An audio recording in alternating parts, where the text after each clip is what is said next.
No Karel, mida sa imetled siin? Mis sa ehmatad? Puhkus on ju. Mis puhkus? Ammu puhkus läbi, juba hakkab september läbi saama. Ma siin võtan päikest imet, vist tuleb... Oi, ma olen kauaks juba siia küll puhkama jäänud. Lähme nüüd, kiiresti põllule. Lähme põllule, veel jõuab, lähme.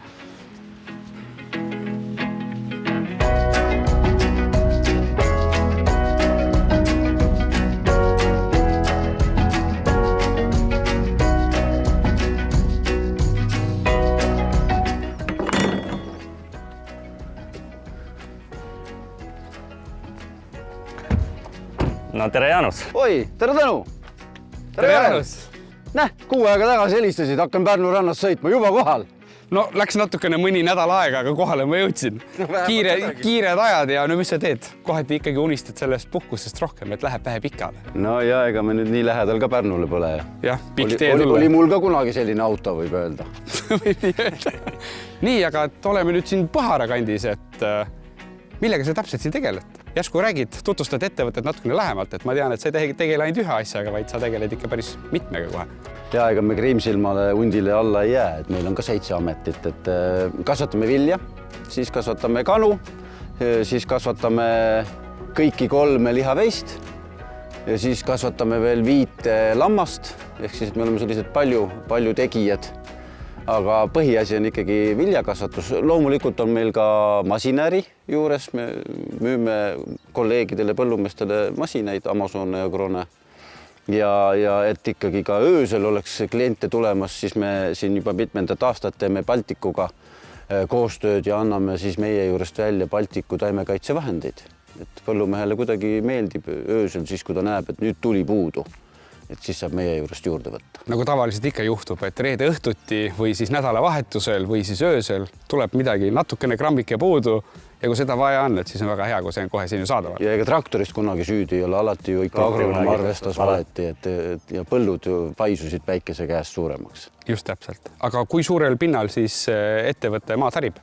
Meil on harime maad mingi 800 hektaril umbes. Ei saa öelda, et ettevõtte, sest me oleme ka sellised paindlikud. Kui Priia ütleb, et on vaja palju väikeseid, siis on meid palju väikeseid ja kui Priia jälle järgmine kord ütleb, et peab olema üks suur, siis me oleme üks suur. Ehk siis täna hetkel meil on populaarne olla palju väikeseid ja meil on siis päris mitu ettevõtet siin, kes siis kokku harivad maad 800 hektaril umbes täpselt. Aga tööd tegemist ikkagi omajagu. No jah. Ja kui tegeled mitmel alal korraga veel, siis seda võrra aega vähemaks jääb. Siis on kiire kogu aeg. Aga kuna siin on nüüd vaadatud, mis sa siin toimetad, järsku astume põllu peale ka ja räägid seal natuke lähemalt. Vaatame, millised näevad välja sellel aastal meie põllud, mõningad neist vähemalt. Et Eesti on küll väike, aga piisavalt suur, et erinevaid äärmuseid näha. Just, tulite ju Pärnusse et saada elamusi. Just täpselt, lähme vaatame. Et siin on nagu näha, siis on kõik koristatud, aga vaatan, et põllu on ikka suured rööpad, et võib-olla sa räägidki, et mis on sinu väljakutsed see hooaeg on olnud? See hooaeg on tegelikult olnud väga lahe hooaeg. Et ma olen ikka kogu aeg öelnud, et Jumal kaitseb põllumeest. Selles mõttes kaitseb, et ega ta ei hoia teda, aga ta kogu aeg jälgib, et see põllumees ei annaks järgi. Ehk siis, kui tal juba on nagu tekkinud selline täiesti masendus, siis ta annab selle 1 aasta vahele ja siis selle 1 aasta on nii ja siis on järgmine aasta jälle viitsib põllumees edasi teha. Et see aasta oli tegelikult niimoodi aastas oli ära mätsitud see kõik, et talv oli hea meil vähemalt, et kõik talvitus päris hästi. Panime isegi juba esimesed väetised ära ja kõik tundus selline lootusrikas olema ja siis tuli kevad. Ja siis hakkasid öökülmad siin meil rabade vahel ja need kessid ja siis juba hakkasid vaatama, et huvitav, millal ma siis üldse pritsin. No siis ühel hetkel said öökülmad läbi ja siis tuli see tore juuni, kus oli meeletult kuiv. Et selles mõttes, et oligi see probleem, et ju tegelikult üks pritsimisring jäi lõpuks tegemata, sest kõik oli stressis, midagi ei kasvanud. Ja siis hakkas saabuma koristusaeg ja loomulikult hakkas sadama vihma. Ja tegelikult oli jälle selline, et vaatasime, et nüüd läheb ikka asi nii hulluks. Meil oli sellel aastal enamus viljad olid kõik taliviljad. Et see kaer, mille põllu peal me siin praegu oleme, oligi üks väheseid suviviljasid. Ja me vaatasime, et kui see vihmasadu niimoodi edasi kestab, et siis me ei saagi koristatud ja õnneks olid naabrimehed välja vahetanud omal kombaini, aga oma vanast kombainist veel lahti saanud ei olnud, müüdud ei olnud. ja me saime rendikombaini ja tänu sellele me jõudsime tegelikult kõik oma viljad suhteliselt õigeaegselt koristatud. Välja arvatud siis see juhus siin, kus jäid sellised õrnad rööpad, võib öelda, et ma ise naersin, et meil on uhke lintidega kombain, 8 aastat vana, 9 aastat vana. Oleme lausa käinud teistel abis, sest ta ju läbib kõiki maid, ta on ju lintidega ja siin oli siis esimest korda selle eluaja jooksul, kus kombain päris kinni ei jäänud, aga oleks peaaegu kinni jäänud. Et see näitab seda, kui palju Pärnumaal sadanud on ja ta tegelikult ikkagi tuli hästi kõvasti. Ja samas võib jälle öelda seda, et meie põllud, mis on suhteliselt laiali, et meil on äärmisest põllust teise äärmusesse on 40 kilomeetrit. Et see koht siin just sai kõige rohkem vihma, et jälle teisel pool ääres oli jälle natukese vähem vihma.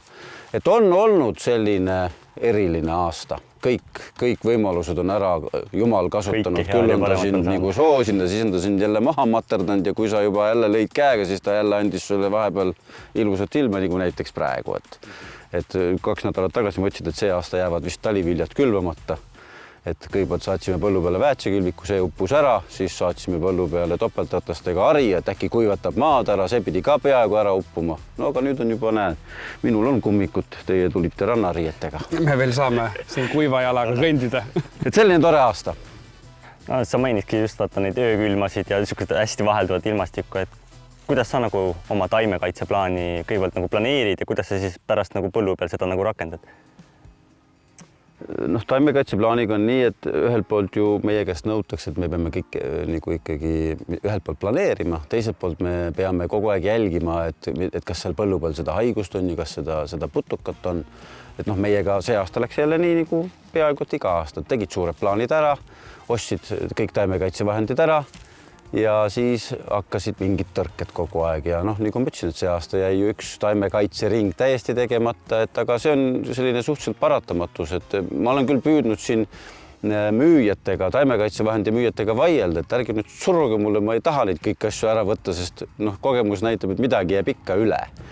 Et aga ja selles mõttes, et ühelt poolt see nõue on natukese nagu jälle Eesti oludele vastukäiv, et sa tohid reageerida siis, kui midagi on. Ehk siis, et sa tohid haigust tõrjuda siis, kui ta on ju, et teades Eesti eluolu, kus juunikuuses ongi päev, ööd ei ole, kus tegelikult see haigus areneb 20 peaaegu 4 tundi on ju, putukas samamoodi kasvab, et mina julgen ikka väita, et kui sa täna lähed põllu peale või juunis lähed põllu peale, näed seda haigust, siis oled sa kapitaalselt hiljaks jäänud. Ehk siis, et plaan on ja plaani peaks nagu ikkagi lõpuks järgima, et ju sa neid muudatusi teed siis, kui tulevad sellised ekstreemsed olud, nagu sel aastal oli, et sa jätad selle plaani muutmata. Aga ikkagi puhas plaanimajandus ja muidugi mis nagu viimastel aastatel juurde tulnud on ju see, et hästi palju kasutatakse leheväetisi. Et kevadel juhtub tihtilugu see, et lähed suhteliselt vara juba pritsiga põllu peale, mõni selline ärksam inimene juba hakkab siin rääkima, et kuule, et äkki on ikka tuult palju ja äkki on ikka seda ja teist ja siis ma räägin, et kuule, et mul ei ole taimekaitsevahendit, et mul on ainult leheväetised, et siis nad rahunevad maha, et no selge, siis sa teed ju ainult head. Et head ma teen kogu aeg, aga kuidas kellelegi. Aga nagu põllumajandus, ikka on üks saak hooajal ja seda põllumajandust tuleb nagu jätkusuutlikult majandada. Mis on sinu võtted või millele sina tähelepanu just pöörad? See aasta oli selles mõttes eriline, et me tegelikult olime ka väga innovaatilised, et ma usun, et nii mõnigi mees võttis sellel aastal ju 2 ja 3 saaki. Probleemiks oli lihtsalt see, et nad olid kõik korraga seal ja siis kombaini suutnud välja sortida, milline on valmis ja milline ei ole. Et selline halb huumor, aga see suviviljadega ju sel aastal väga palju juhtus, et see ei saanudki valmis, kui kasvas ja kasvas. Aga kuhu meie näiteks ikkagi suundume on ikkagi see, et teha nii-öelda seda asukohapõhist väetamist, asukohapõhist taimekaitset. Ühelt poolt muidugi sellepärast, et kõik ju räägivad keskkonnasäästust ja toetavad keskkonnasäästu ja meie investeeringuidki toetatakse põllumehel, kui me oleme keskkonnasäästlikud ja need investeeringud on suunatud keskkonnasäästule. Aga teiselt poolt ka ikkagi kokkuhoid, et taimekaitse on kallis, väetised on kallid, ehk siis, et sa pead ikkagi vaatama, kuhu sa paned ja mida sa paned, et kui vanasti sai öeldud, et 200 kilo hektarile, siis täna paned ka 200 kilo, aga vaatad hoolega, millisesse põllunurka ja kui palju sa siis paned lõpuks. ehk siis see täpistehnoloogia, et järjest rohkem me kasutame droone, satelliite ja noh, muidugi mida ise sellise põllumehena igatsed, kellel nagu abitööjõudu on vähe, et ma usun, me oleme kohe-kohe sealmaal, kus traktorid on võimelised ka üksi tööd tegema, et ongi traktor, osa töid ta teeb ise ja osa töid teed sina koos temaga on ju taimekaitse ja väetamised, aga noh, ütleme seesama mulla harimine, kus peab lihtsalt tuimalt sõitma ühest põllu otsast teise, et seda võiks traktor juba ise teha. Ehk siis, et see on see meie tulevik, ma arvan ja loodan. Et igatepidi tegelikult juba täidad kõiki neid niinimetatud võtteid, et võimalikult efektiivne olla, võimalikult vähe kulutada, mida ei ole vaja kulutada ja võimalikult täpne olla. No sellise lihtsa maamehena ma püüdsin hakata selle süsiniku jalajälgi ja kogu süsiniku temaatikasse nagu süvenema ja siis targad tegid mulle selgeks kogu selle asja ja mina siis põllumehena või tavalise maamehena küsisin, et oodake, aga nüüd me oleme ju siis selles seisus, et me oleme juba liiga keskkonnasäästlikud, et me peaks tegelikult nüüd minema selliselt mitte keskkonnasäästlikuks, et siis hakata võitma süsiniku tootmisest, et ehk siis, et see kogu see süsiniku temaatika ja kogu see looduskeskkonna säilitamine, et kohati on see jälle niimoodi täiesti arusaamatult teostatav või kuidas me seda teostame, peame seda ei tea täpselt.